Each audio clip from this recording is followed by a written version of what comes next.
भगवान गौतम बुद्ध, विश्वरत्न बोधिसत्व संविधानकार डॉक्टर बाबासाहेब आंबेडकर, बहुजनांच्या सर्व महापुरुषांना विनम्र अभिवादन करतो. मंचकावरती असेल सगळे मान्यवर मी उल्लेख करेन.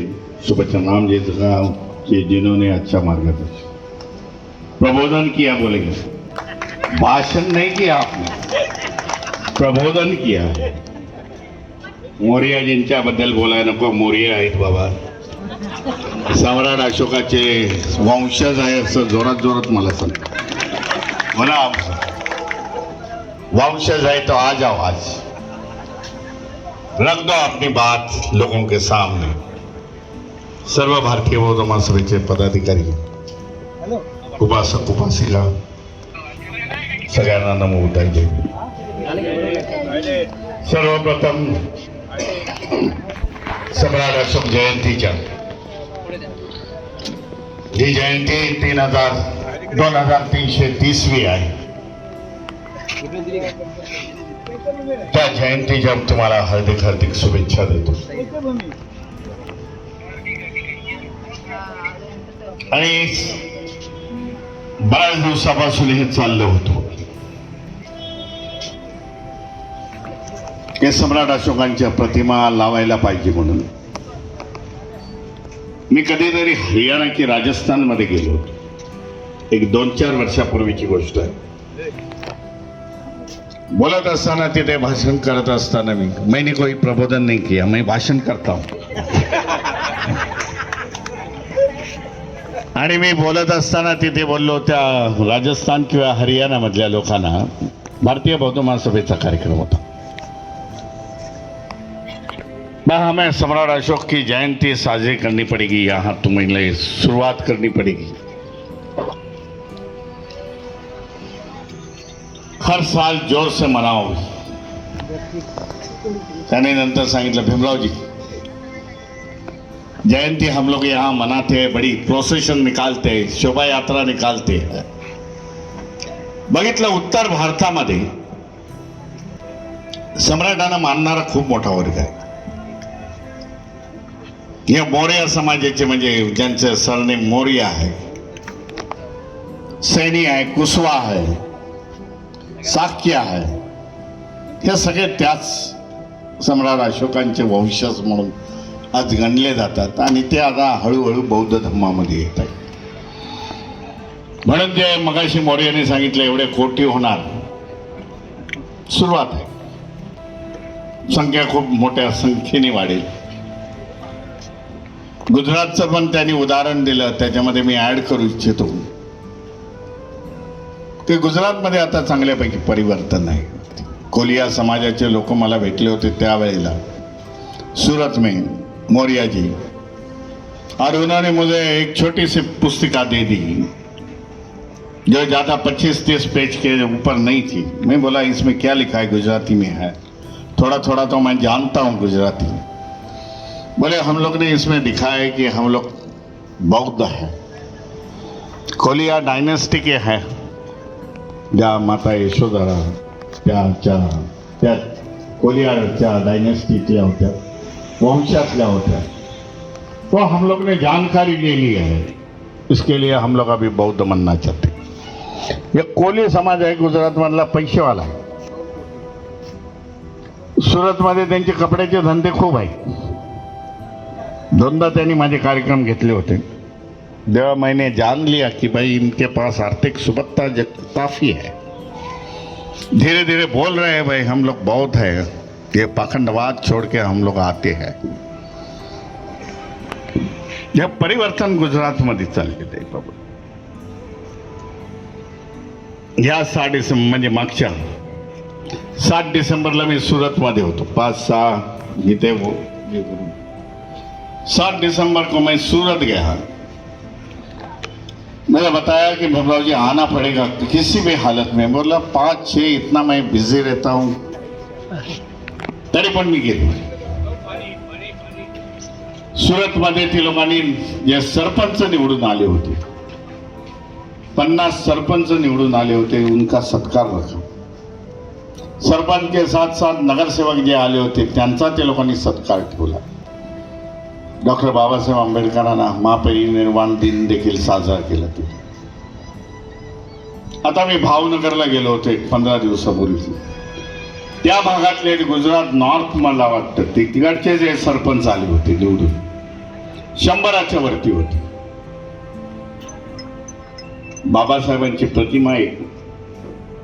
ना कुठली पॉलिटिकल पार्टी आहे त्यांच्याकडे, ना कोण लीडर आहे. परंतु असा काही कार्यक्रम असला तो भीमरावजी आना पडेगा.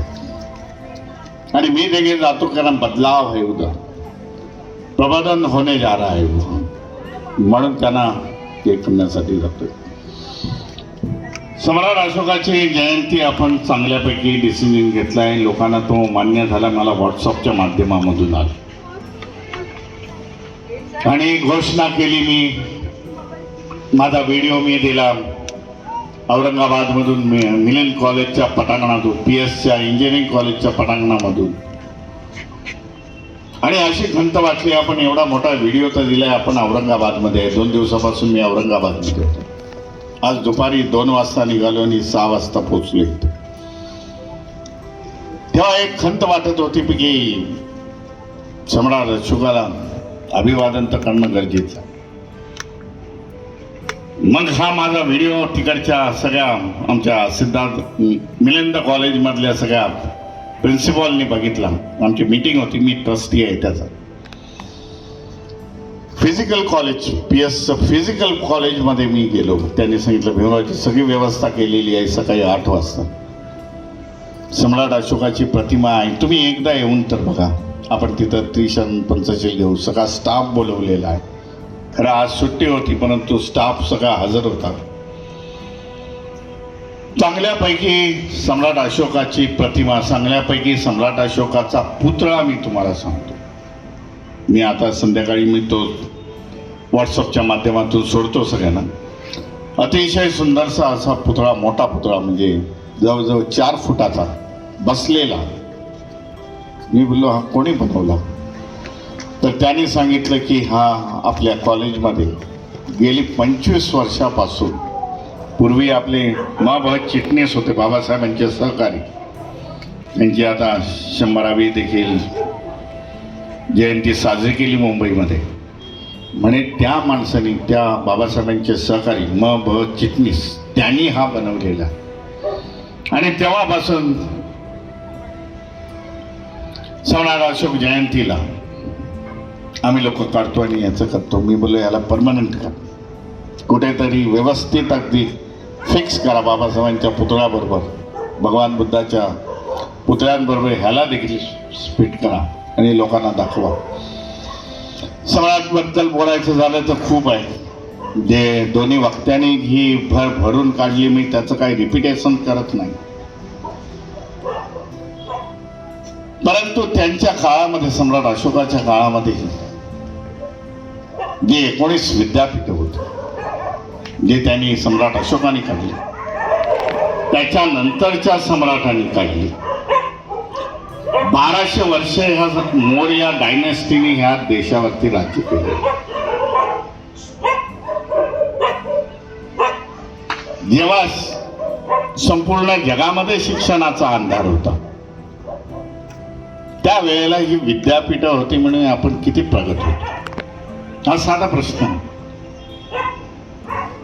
आपण प्रगत किती होते की आपली एवढी मोठी विद्यापीठं होती. फॉरेनचे लोक यायचे, बौद्ध भिक्खू यायचे इतर देशातून, ते शिकून जायचे आणि बौद्ध धम्माचा प्रचार आणि प्रसार करायचे.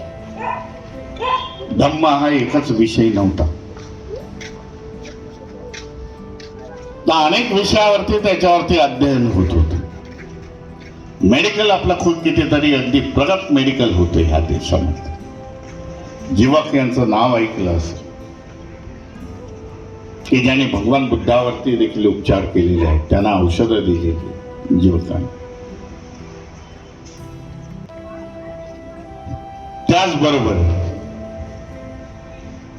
ह्या देशामध्ये जे ऍडमिनिस्ट्रेशन आपण बघतोय ते आता अशोकाच्या नावाने सांगितलेलं आहे. ऍडमिनिस्ट्रेशन देखील हे त्यावेळच्या 2500 वर्षापूर्वीपासून 2000 वर्षापासून जे ऍडमिशन रचना केली होती भाऊ, तीच रचना आज नवीन भारताच्या संविधानामध्ये डॉक्टर बाबासाहेब आंबेडकर. दिल्लीला गेलं तर जनपद आहे. क्या आहे जनपद? सम्राट अशोकाच्या काळामध्ये जनपद ही संघटना, जनपद मध्ये ह्या जनपद मध्ये आहेत त्याचे मिनिस्टर राहायचे, त्याचे मुख्य लोक राहायचे. त्या विभागाला बाबा हम लोग जनपद बोलते. आज देखील आपण जनपद उत्तर भारतामध्ये गेले तर वो जनपद से है. अशा प्रकारचं व्यवस्था सम्राट अशोकाने केली होती.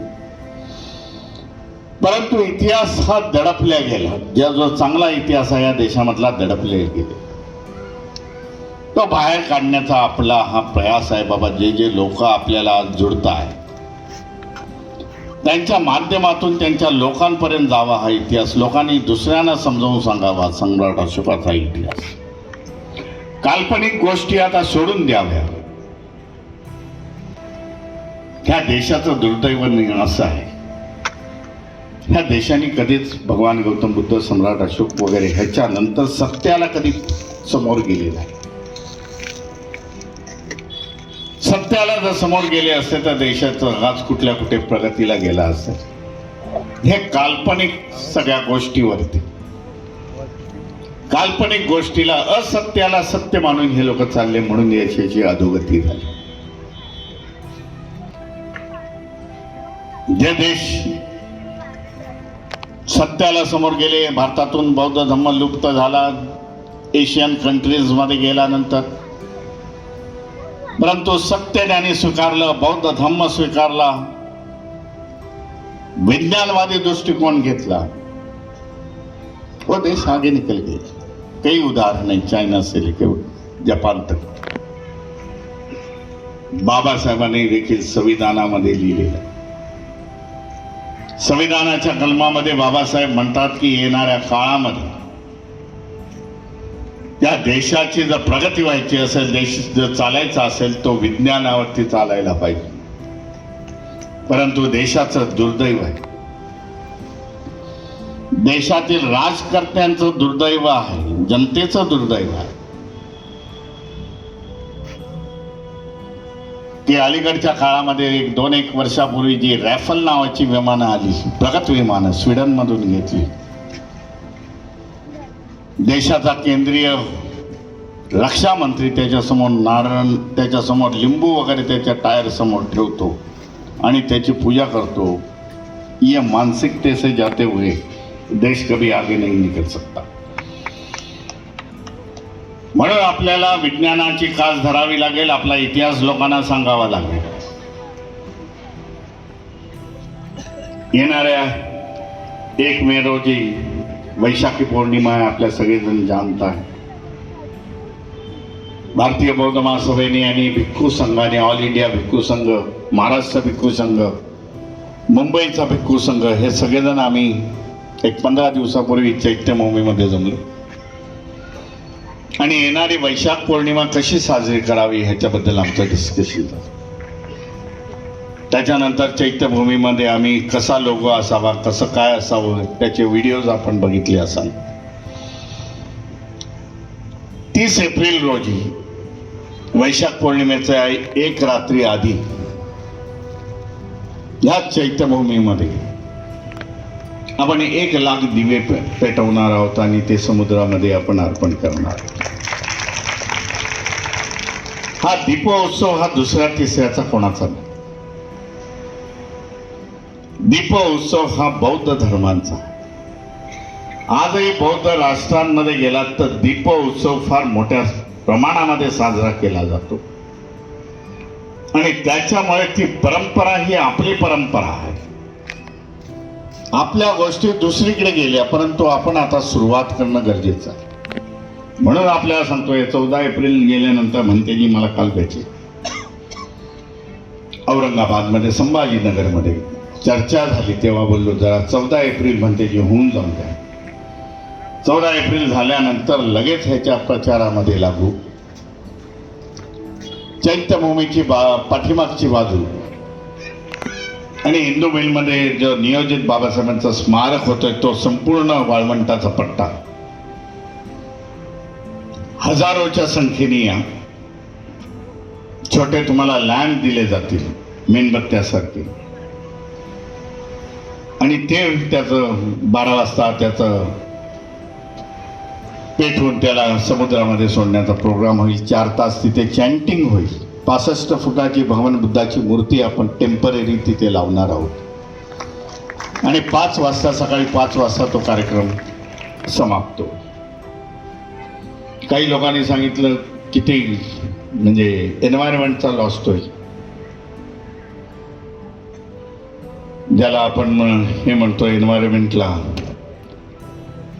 पर्यावरणाचा ह्रास होईल याच्यामुळे एवढे दिवे सोडले. तर हे दिवे असे आहेत, हे थायलंडमधून येत आहेत, तैवानमधून येत आहेत, थायलंडमधून येत आहेत, काही चायना आपल्याला ते दिवे दिसते.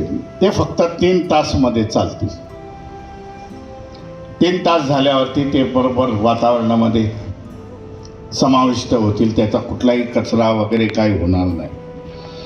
अशा प्रकारचे दिवे आपल्याला बौद्ध राष्ट्र देत आहेत. बोले अच्छी कल्पना आहे.